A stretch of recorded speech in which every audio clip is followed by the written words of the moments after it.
Welcome to Beyond the Pour. I'm Nilu, your sommelier host. We're talking all things hospitality, and my guest today is Henrik Poulsen. Hello, Henrik. Hey, Nilu, good to see you. So great. He's in Napa. I'm in Sonoma County. And what's the weather like over there? Has it been okay today? It's been a little windy, which is always a concern here when we have these, say, low 80s.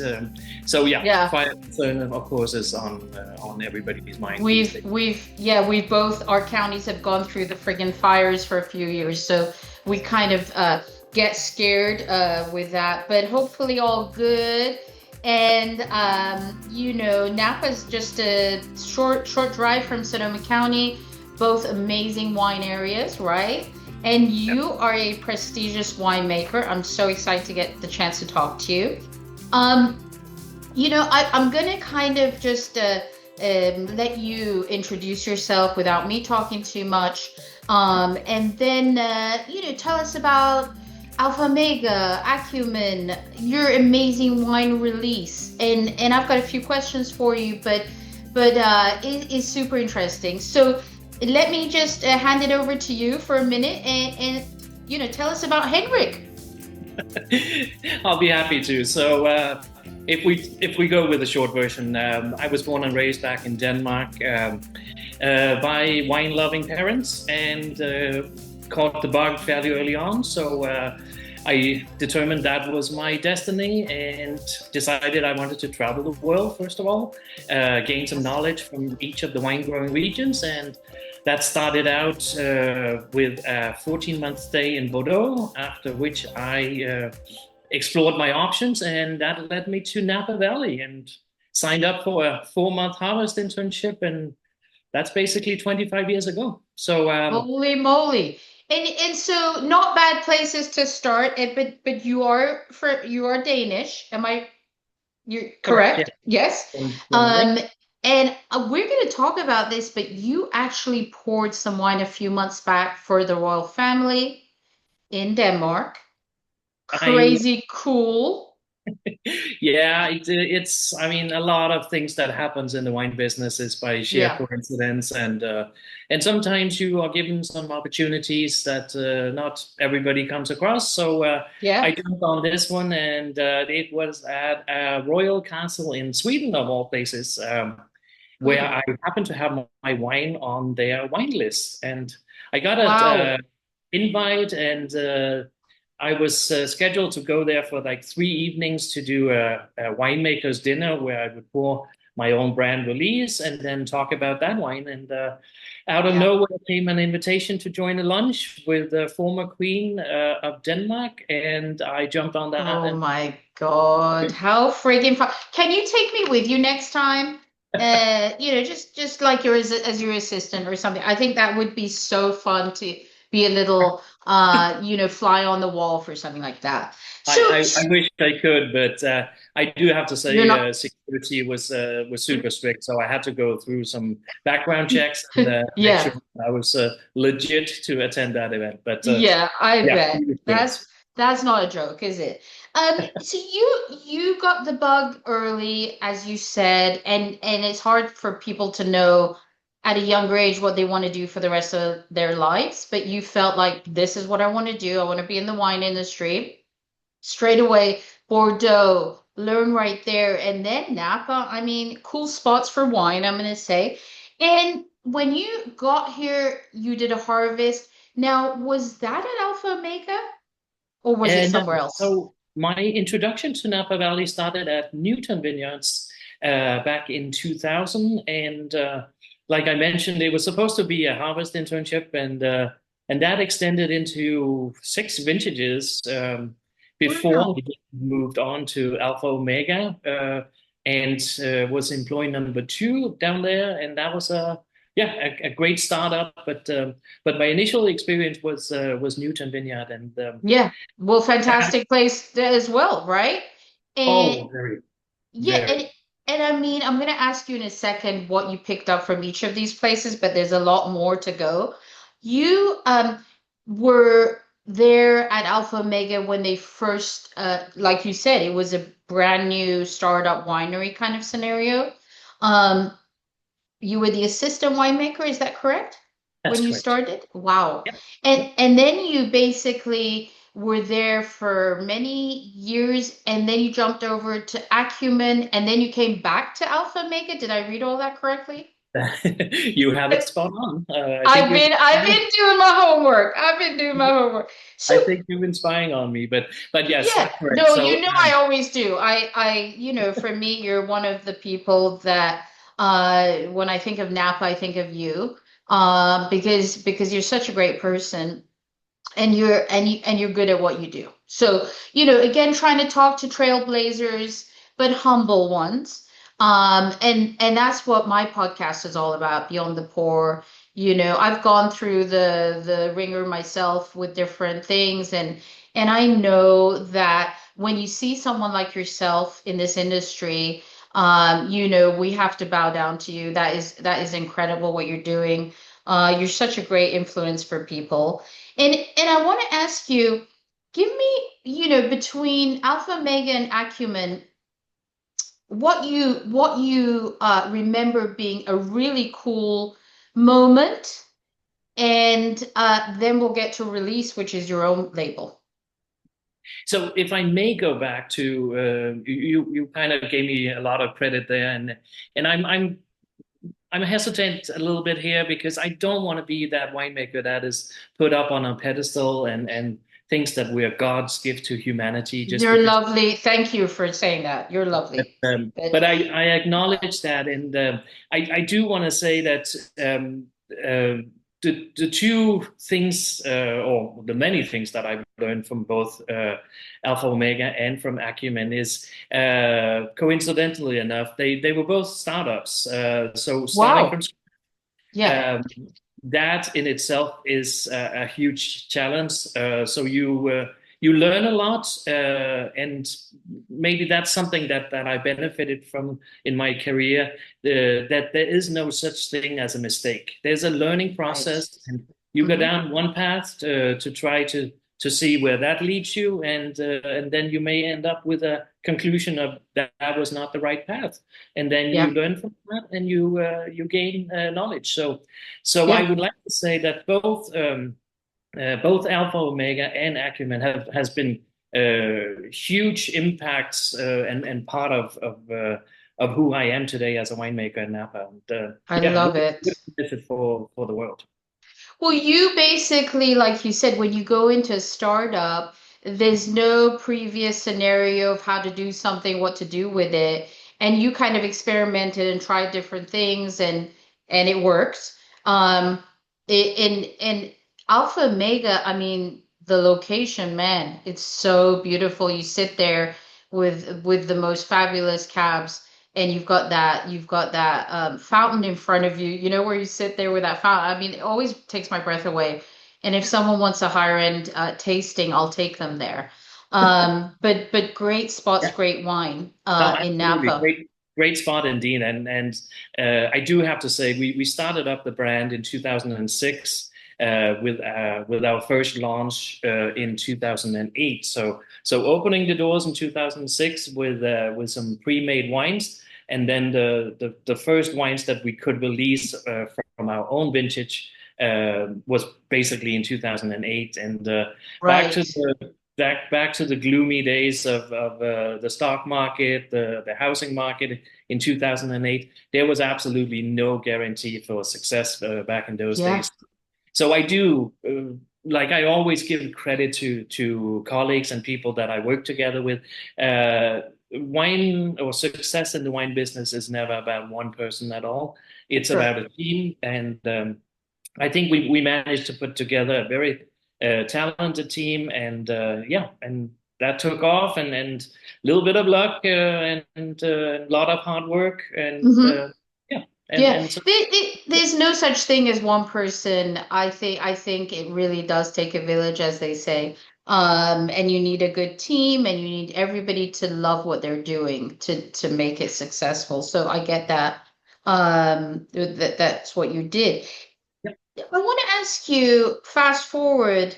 you decided to come up with your own label. When was that aha moment for you where you're like, I'm ready. I'm ready to have my own label.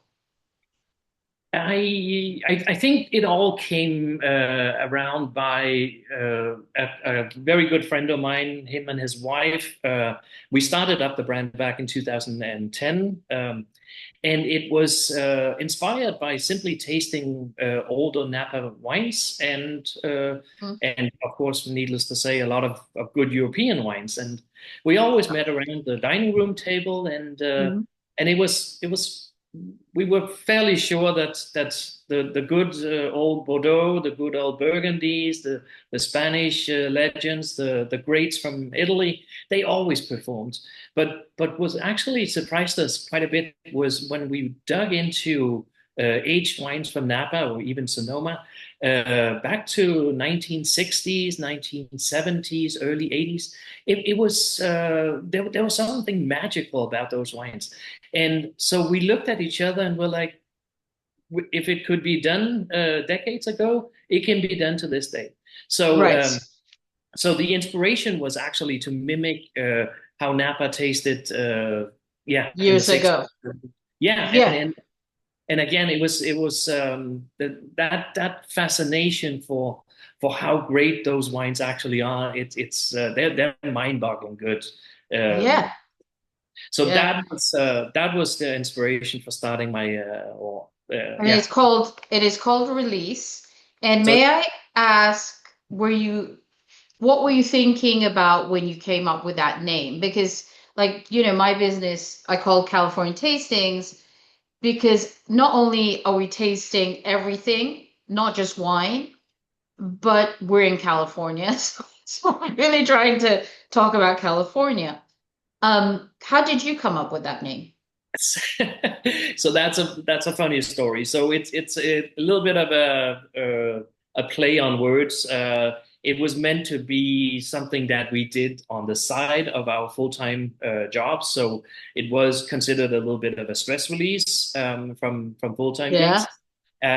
It was also my partner at the time said, well, everybody in Napa has a release party, or maybe even twice a Right? year. So Yeah. so it was kind of a catchy name, and to be completely frank here, I didn't really care for it initially. I thought it sounded a little cheesy, but then he told me, he says, go and think about it, give it a couple of weeks, and then Right. we and the more I thought about it, yeah, it kind of It's just stuck. perfect. It's just perfect because it's so much about everything we talk about. Oh my God, the wine's getting released. Let's go to the release party. Let's do. So much of it is about that and it's used, right? Yeah, So absolutely. I think I love that you came up with that. Now, what specific grapes are you using? Are you using the Cabernet Sauvignon grapes in your release, or is it a Bordeaux blend? What are you using in that? Yeah, so it's a strictly cab wine, and we were shopping around a little bit in the first couple of vintages, so we were sourcing some great cab from Rutherford, and then second year we kind of went up the slopes of Mayacamas mountains, Oh, the Mayacamas gosh. range, Yeah. and still in Rutherford, and there's some spectacular vineyards, kind of on the lower slopes of God. Atacama. So we were able Yeah. to access some cab from there, and then I was in my full-time work at Alpha Omega. I got to work with some fruit from Atlas Peak, the AVA of Atlas Peak, which Okay, is stop showing off. That's a lot of great AVAs. Different from Rutherford. Atlas Peak is on the other side of our beautiful valley here. So Yeah. Napa range, and those mountains So actually cool. go quite high. So we found an high elevation vineyard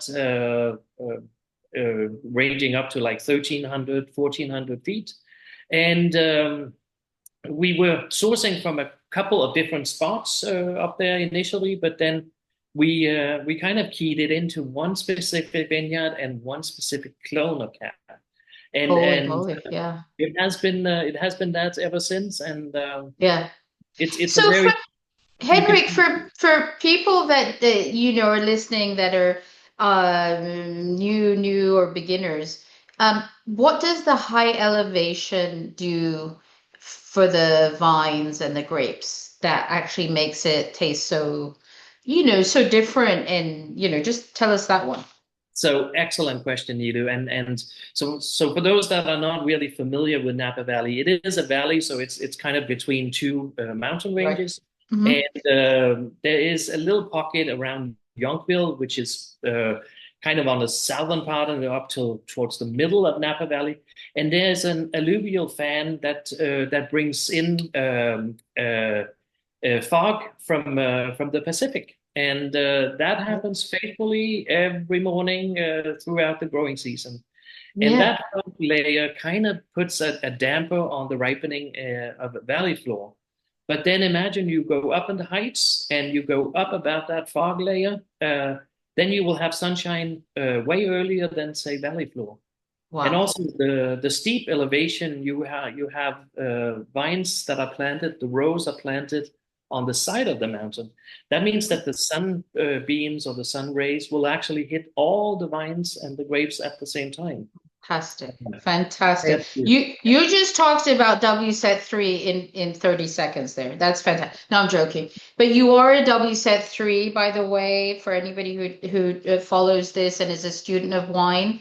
The next step is diploma, and it's not easy to get the level 3. So that's fantastic. Are you thinking of possibly continuing, or there's just not enough time in the day to do something like that? Because I mean, again, so I passed my WSET back in the days, and I was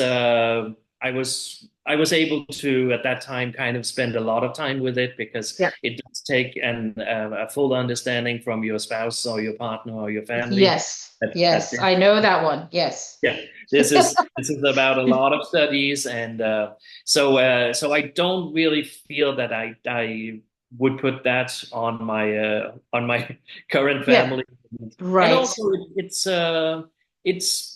for me. I think I've proven well enough that I my knowledge of wine is to the level where I'm comfortable with it, and So, so yeah. my initial inspiration for starting on the WSET was actually to become the first Danish master of wine. So, but there is just so much study involved, and it also gets it's not inexpensive to take these exams. It does involve a lot So of travel. expensive. Really Yeah. want to geek out, and then of course, needless to say, you need to try a lot of wines. So wine Yeah. tasting every day, and that can be Yeah. anything from a German Riesling to an Australian. I Uh, would, I glass. would, I would agree. I think if you want to continue and get, not you, but anybody that wants to be a master sommelier or a master wine, in my opinion, you move to Europe, you rent a place for a year, and then you're traveling here and there, and you're tasting the wine and visualizing it and actually seeing the location. And I think that's the only way, honestly, um, that it all sinks in. And like you said, it's a full-time job. Your whole family gets affected, good or bad. Yeah, and actually, Sometimes they're to spot drinking a on. lot with you. Yeah, spot on to your point. That was the reason that I traveled to Napa Valley because I wanted Yeah, to spend enough time in each of the wine growing regions in the world sure. to actually really dig in and say now I know how New Zealand Pinots taste both from the North and the South Island. Now I know how Chilean Cabernet tastes from Maipo Valley or so. So it's simply about immersing yourself in the wine growing regions and Yeah, gaining experience and knowledge from that. So so it's something interesting. you can't learn this from study. Books. No. You just can't. And I don't know about you, but I'd love to one day, I don't know if you ever have enough time for this, but I'd love to pull out, a cab from Chile and a cab from, say, Napa and a cab from Sonoma County and a cab from, different areas and taste them side by side. And you really can tell the difference, which the climate and the soil and all that fun stuff. And of course, the winemaking techniques, which I know Napa has its own style. So Okay. let me ask you this. How do you want someone to feel when they open a beautiful bottle of your release wine?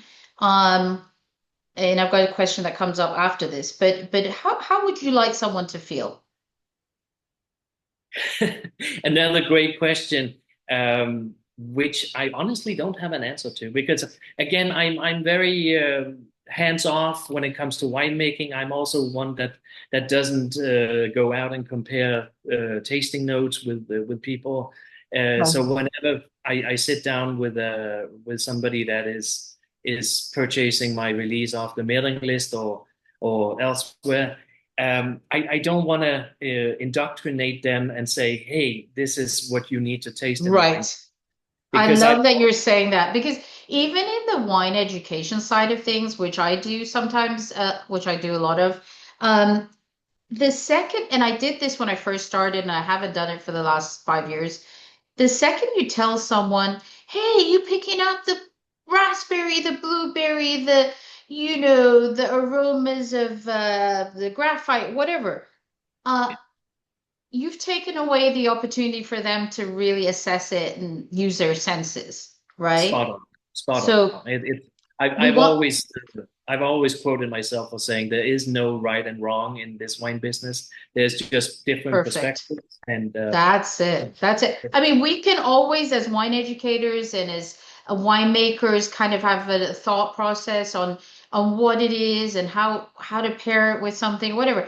But at the end of the day, it's your own palate, it's your own nose, it's your own, right? So it's okay, whatever we pick up. And if anybody tells you different, yeah. move away.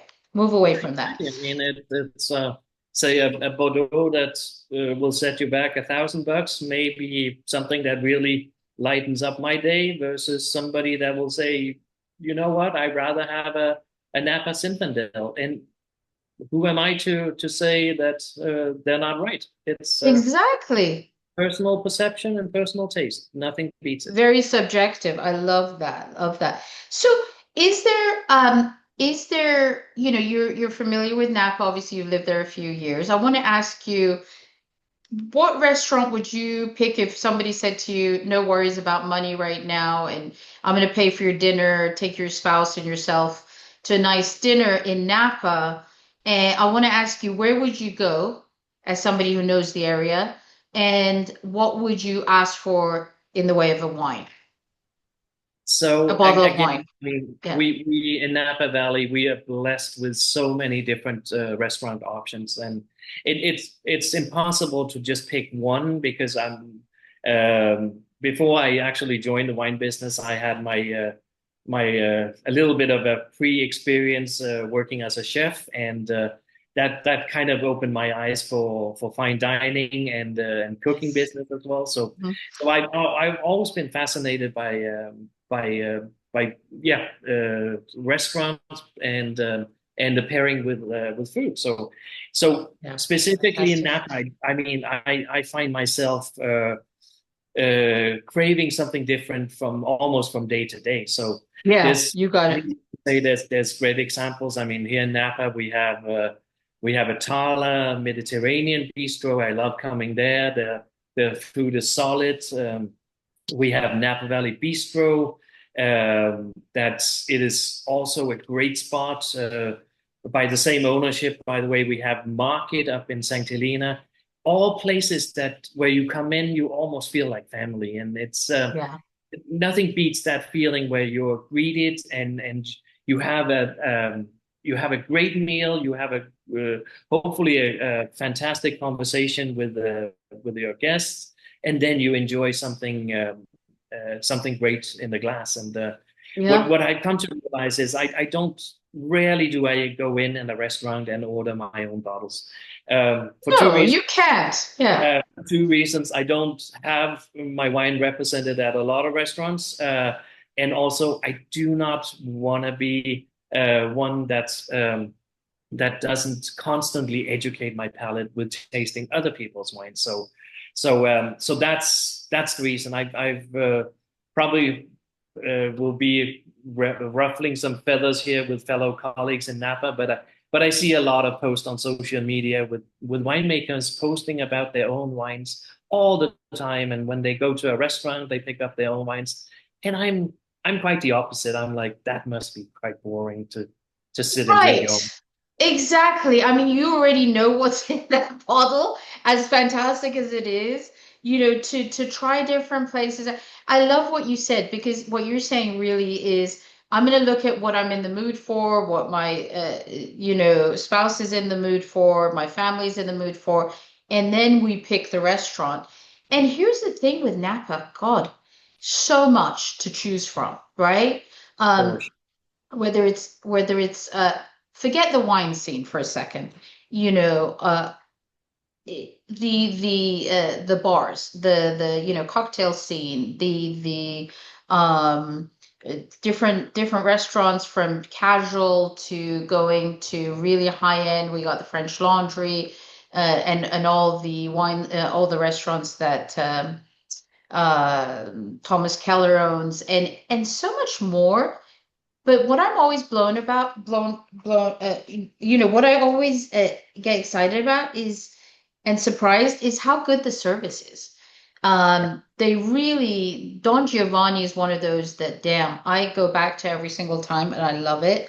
But 𝗕𝗲, you said, and there's so many, it's like we can't even. But anyways, I thought I would just put you on the spot. Uh, And again, I mean, one day I crave sushi, and I will need to yeah, go to a sushi place, and I could be wrong, but I dare there's many great red wines that pair well with sushi. So you have to pick something else for yeah, that occasion. And yeah. given I only make one wine for release, and that's a cab, yeah, I necessarily will come and pick other people's wines or find a Or Riesling from Germany or or whatever. try some sake. Yeah, there you go. Maybe just jump on some sake. Sake now has like some cool variations. You've got the sparkling kind of rosé style sake. You've got some really cool stuff coming out right now with sake. And I've got some interviews coming up with some amazing sake people Oh, on the cool. podcast. Yeah. Let me ask you, 50 years from now, what would you like people to remember about your wine or your winemaking style? I mean, just what? Again, I do not want to put myself up on that pedestal, but I do. My inspiration again for release is to make a wine that is not your average Napa Valley cab. So it's by definition it's low on alcohol. I pick my grapes a little bit earlier. I want something that has longevity, so can stand the test of time. So if we are talking 50 years from now, I will be long gone, but No, you won't. hopefully my wines will still live, and hopefully there will be somebody that will pop one of those corks and says, "Holy heck, was it possible to make Napa wine taste like this Yeah, in an ocean I like of, it. let's say, high extracted, thick concentrated wines?" And Yeah, so that, yeah. again, no right and wrong. It's my personal perspective on a wine that can age, and yeah, I uh, love that answer. That's a beautiful answer.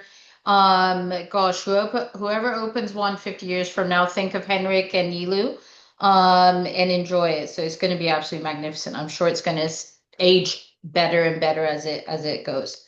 Um, I do have to warn people here that I do not make a lot. So my I brand is know. I very know. tiny, and it's often less than 1,000 bottles. And when I tell that to people, they say, "You mean cases, right?" And I said, "No, I do less than 100 cases every vintage." So that turns out to less than 1,000 bottles available, and That's they are. so unique. So if someone gets their hands on a bottle of release, really be excited to get it, because there's not much of it.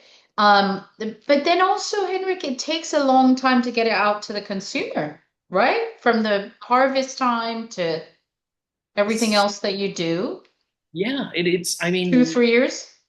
here we are sitting with big smiles on our faces, but wine business is not just laid back and enjoying the sunshine and going and picking some grapes in September or October and then thinking, oh, then we'll put them to barrel and we'll bottle them 2 years later. Yeah. This business takes a lot of hard work and it takes a lot of investment. On all different aspects. And with my personal brand being such a small brand and also being a kind of a one-man circus, I Yeah. sit with a lot of caps on here. So I handle administration, I handle the permit applications, I handle distribution. I sell primarily through a mailing list, so I handle that. And it's all the winemaking is done by one person, and you're currently looking at him. So it's yeah, it does take a lot of effort into this, and whether you're making say 100 cases or 1,000 cases, the difference is not really that big because it's a matter of buying some extra tons of grapes and then transforming those into wine. But a lot of the administration is the same. A lot of the permit applications are the same. The Yeah. cost for my permit is the same as my many of my colleagues out there, whether they're making 10,000 cases and I'm only making 100. So there Right. is Right. a lot of work in it. And would I miss it? Not Yeah. for the No, this is your calling. This is what you're meant to be doing, right? What else would you be definitely. I doing if you weren't doing this? This is it for you. If you, I want to ask you a couple of more questions. I know you're busy and I've taken up so much of your time. If you could sit down with anybody now, this somebody that you really enjoy, dead or alive, anywhere, anytime, who would it be and what would you want to drink with them? Would it be your own bottle or something else? That's another great question. I do have to say a beverage or a wine that I'm often drawn to is champagne, and it's not just because I don't make it myself, but I think a champagne can be made in so many different styles, so many different types, and it's so versatile with food that if I had to pick something, I would probably say if I could go back to, say, 1921, the first vintage of 𝐕𝐻𝐼𝐍, and sit down with the cellar master at the time and pick his brain for how he could make such a wonderful wine. That would probably be it. So. A lot of mistakes they made over there, but they followed through and they're like, oh, this doesn't taste bad. And I think that someone before, if I'm not mistaken, someone before Dom Perignon, the monks there, um, found the sparkling water. Anyways, but lovely answer. I love that and yummy. Yeah. Um, okay, you ready for the last question? The last question. If if your style of winemaking, I haven't had anything to drink, I promise you. If your style of winemaking had a track, a music, a song, um, what would it be? A song that you can throw out at us.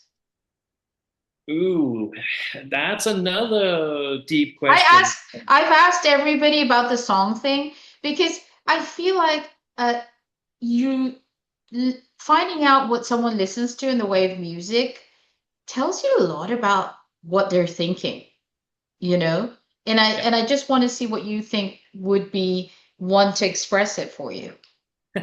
So it's funny that you should mention, but I catch myself every vintage or when harvest is about to kick in, I put something different music on when I'm driving around and going to visit vineyards, and it can be anything from like heavy metal with that tenseness that comes with heavy metal, to anything classical, because I think there's so many different elements in winemaking that goes from super stressful, speedy, until something super elegant, soft, like classical music. But if Give I me one. Give me one. One. I would probably pick something from Pink Floyd. I think Oh, okay. the different layers that I pick up in anything from Pink Floyd is probably what I hope my wine will also translate. That one day it can be super pleasing, it can be soft and silky because you're matching it with, say, a tenderloin, and then the next day, if you match it with a good barbecued pork, then it will translate into something different. And that's probably what I get from Pink Floyd's multi-dimensional Love music. it. Now, can you give me a song? Pink Floyd, Layers. I love it. Yes, but Uh, one song. Comfortably numb. Thank you. Fantastic. But layers is the point you're trying to make here. You've got different flavors coming out at you as you're tasting, as you're smelling, as you're holding this glass of wine in your hand, and it pairs beautifully with whatever food you've got out there. Henrik, so cool, so fun chatting with you, as always. Thank you As so always. much for joining Beyond the Pour. And I'm Wonderful. Nilu, your host, and we are going to add this on to the end of our future podcasts because we're showing these on YouTube on our YouTube channel. So we are going to ask everybody to subscribe if they could and help us grow beyond the pour. Thank you so much. Appreciate it. Pleasure was all mine. Have a great one, Nilu.